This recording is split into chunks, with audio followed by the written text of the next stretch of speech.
ഈ ഏത് നിയന്ത്രണം വിട്ട ആളും ചട്ടമ്പിയും ആ ചരട് പൊട്ടിച്ച് ചാടുന്നതൊക്കെ ആദ്യം കൗതുകപൂർവ്വം എല്ലാവരും നോക്കി നിൽക്കുകയും കൈയടിക്കുകയും ഒക്കെ ചെയ്യുമെങ്കിലും പിന്നീട് നിയന്ത്രണങ്ങൾ പലതും അവൻ്റെ മേൽ തിരിച്ചടികളുടെ രൂപത്തിൽ വന്നുകൊണ്ടിരിക്കും.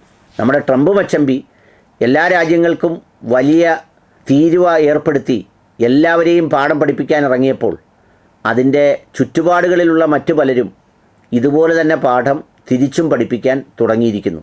ചുരുക്കത്തിൽ ചിലരൊക്കെ വിചാരിച്ചതുപോലെ മിഡിൽ ഈസ്റ്റിനെയും മറ്റുള്ള രാജ്യങ്ങളെയും ഒക്കെ ഭസ്മീകരിച്ച് അങ്ങ് ദുർബലപ്പെടുത്തി ഇല്ലാതാക്കാൻ വേണ്ടി ഞങ്ങളുടെ ട്രംപ് വന്നേ എന്നൊക്കെ പറഞ്ഞ് നമ്മുടെ സാക്ഷാൽ PC ജോർജൊക്കെ ഘോരാഘോരം പറഞ്ഞെങ്കിലും ഇപ്പോഴത്തെ പ്രധാനപ്പെട്ട ചർച്ച US-ഉം യൂറോപ്പുമായി യുദ്ധം നടക്കുമോ എന്നുള്ളതാണ്. കാരണം നാടും ചുറ്റുപാടും അയൽ രാജ്യങ്ങളും മറ്റു മനുഷ്യരും ഒന്നും മച്ചമ്പിക്കൊരു പ്രശ്നമേ അല്ല. മച്ചമ്പി അങ്ങ് ചെയ്ത്തോടെ ചെയ്ത്താണ്, ഒരുതരം ഭ്രാന്തൻ ചെയ്ത്ത്. ട്രംപ് മച്ചമ്പി തിരിച്ചു വന്നപ്പോൾ നമ്മുടെ നാട്ടിൽ പോലും ഒരുപാട് ആളുകൾ വല്ലാതങ്ങ് സന്തോഷിച്ച് അറുമാദിച്ച് ആഹ്ലാദിച്ച് തുള്ളിച്ചാടുന്നത് കണ്ടു. അവർ തുള്ളിച്ചാടിയത് വേറൊന്നുമല്ല, ഈ ഇസ്ലാമോഫോബിയയുടെയും മുസ്ലിം വിരുദ്ധതയുടെയും പേരിൽ അവർക്ക് വേണ്ടത്ര ഗുണം യഥാർത്ഥത്തിൽ പഴയ പ്രസിഡൻറ്റിൽ നിന്ന് കിട്ടിയില്ല എന്നാണ് അവരുടെ ചിന്ത. പക്ഷേ ആ വൃദ്ധനായ മനുഷ്യൻ നിശബ്ദമായി ചെയ്തു കൊടുത്ത കാര്യങ്ങൾ അത്രയും ഒച്ച വെച്ച് വെള്ളം വെക്കുന്ന ട്രംപിന് ചിലപ്പോൾ ചെയ്തു കൊടുക്കാൻ കഴിയുമോ എന്നുള്ള കാര്യത്തിൽ എനിക്ക് സംശയമാണ്.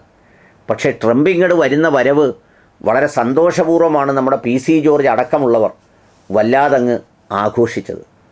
അങ്ങനെ ആഘോഷിച്ച് സന്തോഷത്തിമിർപ്പിൽ തുള്ളിച്ചാടി നിൽക്കുമ്പോൾ എല്ലാവരുടെ മേലും തീരുവ ചുമത്തി അമേരിക്ക അല്ലാതൊരു രാജ്യം ലോകത്തില്ല, വേറെ ചുറ്റുപാടുകളിൽ എന്ത് നടക്കുന്നു എന്നെനിക്കറിയണ്ട, എല്ലാ കരാറിൽ നിന്നും ഞാൻ പിൻവാങ്ങുന്നു, എല്ലാ രാജ്യങ്ങൾക്കും കൊടുക്കുന്ന സഹായം നിർത്തുന്നു, ഇവിടെ വന്നിട്ടുള്ള അനധികൃതന്മാർ ഇത്രയും ഗുണ്ടനാമോ ജയിലിലേക്ക് പോകണം എന്നൊക്കെ പറഞ്ഞുള്ള ബഹളവും വെപ്രാളവുമാണ് തുടങ്ങിയത്.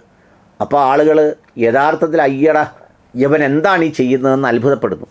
മച്ചമ്പിയെ അറിയാവുന്നവർക്കറിയാം ഇതൊക്കെ മച്ചമ്പിയുടെ ഒരു തറ വരട്ടും ചില അഭ്യാസങ്ങളും ഒക്കെയാണെന്ന്. ലോകത്താരെങ്കിലും ഇലക്ഷന് തോറ്റുപോയാൽ ആ കെട്ടിടത്തിൽ നിന്ന് ഇറങ്ങാതെ കസേരയിൽ തന്നെ പിടിച്ചിരിക്കുമോ? എന്നിട്ട് ആളുകൾ മുഴുവൻ ഈ നമ്മുടെ ആഫ്രിക്കൻ രാജ്യങ്ങളിലൊക്കെ കാണുന്നത് പോലെ ബഹളം വെച്ച് ഇറങ്ങണ്ട എന്നും പറഞ്ഞ് ഗേറ്റിൽ പിടിച്ച് നിൽക്കുന്നത് കണ്ട് ആസ്വദിച്ചിരിക്കുമോ? ഒടുവിൽ ആ തെറ്റ് ചെയ്തവർക്ക് എല്ലാ ഇളവുകളും നൽകി അവരെ കുറ്റവിമുക്തരാക്കുമോ? അതൊന്നും അമേരിക്കയിലും മറ്റ് ബലിഷ്ഠമായ സംവിധാനങ്ങളുള്ള സ്ഥലങ്ങളിലൊന്നും കണ്ടിട്ടുള്ള കാര്യമേ അല്ല. തോറ്റാൽ ഇറങ്ങിപ്പോകലാണ് പതിവ്. പക്ഷേ ഇപ്പോൾ തിരിച്ചു വന്നു കഴിഞ്ഞ് അദ്ദേഹം ആദ്യം പറഞ്ഞത് പാനമ കനാൽ ഇനി തിരിച്ചെടുക്കും, പുള്ളിക്ക് വേണം, പിന്നെ ചെങ്കടലും പുള്ളിക്ക് വേണം, പിന്നെ അറേബ്യൻ കടലും വേണം, പസഫിക് ഓഷ്യനും വേണം, പിന്നെ ചന്ദ്രനും സൂര്യനും എല്ലാം അമേരിക്കയുടെ നിയന്ത്രണത്തിലായിരിക്കണം. കാനഡയ്ക്കും മെക്സിക്കോയ്ക്കുമൊക്കെ അവരുടെ ഉൽപ്പന്നങ്ങൾക്ക് തീരുവ ഏർപ്പെടുത്തി. കാരണം അവരാണ് ഈ അമേരിക്കയിലേക്കുള്ള സാധനങ്ങൾ ഇറക്കുമതി ചെയ്യുന്നതിൽ ഒരു പ്രധാനപ്പെട്ട പങ്കാളികൾ. സാധാരണയുള്ള അമേരിക്കൻ പ്രസിഡന്റുമാരൊക്കെ അതൊരു യൂറോപ്പിൻ്റെ ഭാഗമാണ്, നമ്മളൊക്കെ മച്ചമ്പിമാരാണെന്നുള്ള രീതിയിലൊക്കെ നിൽക്കുമായിരുന്നു. പക്ഷേ ട്രംപ് മച്ചമ്പിക്ക് അതൊന്നും ഒരു താല്പര്യമില്ല. ചുരുക്കത്തിൽ ഇപ്പോൾ അവരെന്ത് ചെയ്തു, കാര്യങ്ങൾ പഠിച്ചു കഴിഞ്ഞ് അവരും തിരിച്ചു പ്രതികരിക്കാൻ തുടങ്ങി. ഏതാണ്ട് 125 ബില്യൺ കനേഡിയൻ ഡോളർ വിലമതിക്കുന്ന ഉൽപ്പന്നങ്ങളാണ് ഈ ചരക്ക് നീക്കവുമായി ബന്ധപ്പെട്ട് കാനഡയിലൂടെ അമേരിക്കയിലേക്ക് കടന്നു പോകുന്നത്. ആ പോകുന്ന സാധനങ്ങൾക്കെല്ലാം 25% ഇറക്കുമതി തീരുവ ഏർപ്പെടുത്താൻ ഒരുങ്ങുകയാണ് കാനഡ. ഒരുങ്ങുക മാത്രമല്ല, സംഗതി അത് എക്സിക്യൂട്ട് ചെയ്തു. 21 ദിവസത്തിനകം ഈ താരിഫ് നിലവിൽ വരുമെന്നും തങ്ങളുടെ മേൽ 25% നികുതി ഏർപ്പെടുത്തിയാൽ ഇതിൽ കൂടി കടന്നു പോകുന്ന ബാക്കി സാധനങ്ങൾക്കെല്ലാം 125% ട്രൂഡോ ഏർപ്പെടുത്തിയിരിക്കുന്നത്. ട്രൂഡോ നോക്കുമ്പോൾ അദ്ദേഹം പോകാനായിട്ട് നിൽക്കുകയാണ്.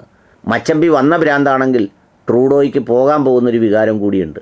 ഇത് രണ്ടും കൂടി ചേർത്ത് വെച്ച് പുള്ളിയും അങ്ങ് പ്രഖ്യാപിച്ചു.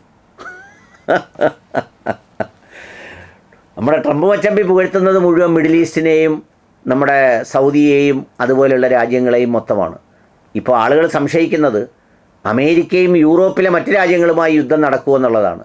ഒരു ചെറിയ ഇളവും വിട്ടുവീഴ്ചയും ഒക്കെ കാനഡ ചോദിച്ചപ്പോൾ കാനഡയോട് പറഞ്ഞത് വേണമെങ്കിൽ ഞങ്ങളുടെ 25ാമത്തെ സ്റ്റേറ്റ് ആയിക്കൊള്ളാനാണ്. ഒന്ന് ആലോചിച്ച് നോക്ക്, ഒരു സാമാന്യബോധമുള്ളവർക്ക് ആർക്കെങ്കിലും പറയാൻ കഴിയുന്നതാണോ? മച്ചമ്പി അതും ചെയ്യും, അതിനപ്പുറവും ചെയ്യും. ചുരുക്കത്തിൽ മച്ചമ്പി വന്നാൽ അമേരിക്കൻനെസ് കൂടുമെന്ന് പറയുന്നവർ ഇപ്പോൾ ഒരുതരം അമേരിക്ക ഫോബിയയോ അമേരിക്ക മാനിയയോ ആവുന്ന മാനസികാവസ്ഥയിൽ എത്തിപ്പെട്ട നിലയിലാണെന്നാണ് എല്ലാവരും റിപ്പോർട്ട് ചെയ്യുന്നത്.